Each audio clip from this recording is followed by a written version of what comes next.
ಅಮ್ಮ, ಅವನ್ ಯಾರೋ ಬಂದವನು. ಎಷ್ಟು ದಿನ ಆಯ್ತು ದುಡ್ಡು ತಗೊಂಡ್ ಹೋಗಿ. ಅಮೆರಿಕಾಯಿಂದ ಆರ್ಡರ್ಗಳು ಕಳಿಸ್ತೀನಿ ಅಂತ ಹೇಳ್ದ. ಆದ್ರೆ ಇಲ್ಲಿವರೆಗೂ ಒಂದ್ ಫೋನ್ ಕಾಲ್ ಕೂಡ ಇಲ್ಲ. ನಾವ್ ನೋಡಿದ್ರೆ ಅನಘಾ ದೇವಿ ಹತ್ರ ಸಾಲ ತಗೊಂಡಿದೀವಿ. ಯಾವ ಕ್ಷಣದಲ್ಲಿ ಫೋನ್ ಮಾಡಿ ಹೇಗ್ ಹೆದರಿಸ್ತಾಳೋ ಅಂತ ನನಗ್ ಭಯ ಆಗ್ತಿದೆ. ಯಾರಮ್ಮ? ಇನ್ಯಾರು? ಅನಘಾ ದೇವಿನೇ. ಅಯ್ಯಯ್ಯೋ, ತಗೋ ನೀನೇ ಮಾತಾಡು. ಹಲೋ ಅತ್ಗೆ. ಅಷ್ಟು ಪ್ರೀತಿಯಿಂದ ಮಾತಾಡಿದ್ರೆ ನಾನು ಕರ್ಗೋಗ್ತೀನಿ ಅಂತ ಅನ್ಕೊಂಡಿದ್ಯಾ? ಇಲ್ಲಿರೋದು ಅನಘಾದೇವಿ. ದೊಡ್ಡ ದೊಡ್ಡ ಜನಗಳೇ ನನ್ನನ್ನು ನೋಡಿ ಭಯ ಪಡ್ತಾರೆ. ನನ್ನ ಹತ್ರ ನಿನ್ ಟ್ಯಾಲೆಂಟ್ ತೋರಿಸ್ಬೇಡ.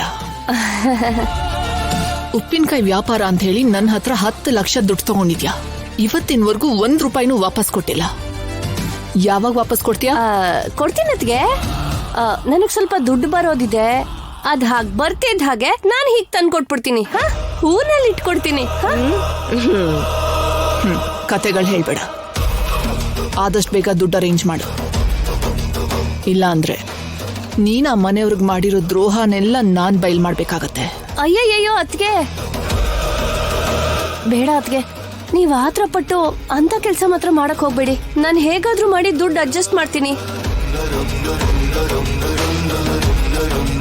ಅತ್ಗೆ ನಿಮ್ ಕಾಲಿಗೆ ಬೀಳ್ತೀನಿ, ನಿಮಗ್ ಕೈ ಮುಗಿತೀನಿ. ನಮ್ ಸಂಸಾರನ ಹಾಳು ಮಾಡ್ಬೇಡಿ. ಹಾಗಾದ್ರೆ ಆದಷ್ಟು ಬೇಗ ನನ್ನ ದುಡ್ಡನ್ನ ವಾಪಸ್ ಕೊಟ್ಬಿಡು. ನಿನ್ಗೆ 2 ದಿನ ಮಾತ್ರ ಟೈಮ್ ಇರೋದು. ಅಷ್ಟರಲ್ಲಿ ದುಡ್ಡು ಬರ್ದೆ ಹೋದ್ರೆ ನಿನ್ ಬಗ್ಗೆ ಆ ಮನೆಯಲ್ಲಿ ಒಂದು ಬಾಂಬ್ ಬ್ಲಾಸ್ಟ್ ಆಗುತ್ತೆ.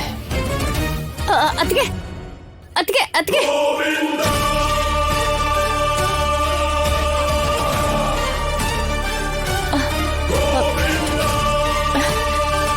ಏನಮ್ಮ ಹೀಗೆ ಹೆದರಿಸ್ತಾಳೆ? ನನ್ನೇ ಉಪಯೋಗಿಸ್ಕೊಂಡು ಇವಾಗ ನಂಗೆ ಹೆದರಿಸ್ತಿದ್ದಾಳೆ. ಮೊದ್ಲು ಅಮೆರಿಕಾದವನ್ಗೆ ಫೋನ್ ಮಾಡು.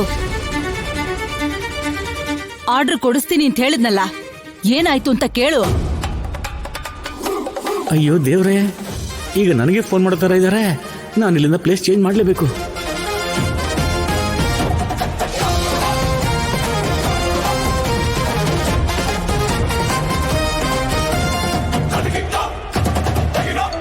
ಓ, ಮಾಡ್ಬಿಟ್ಲಾ ಆಗ್ಲೇ?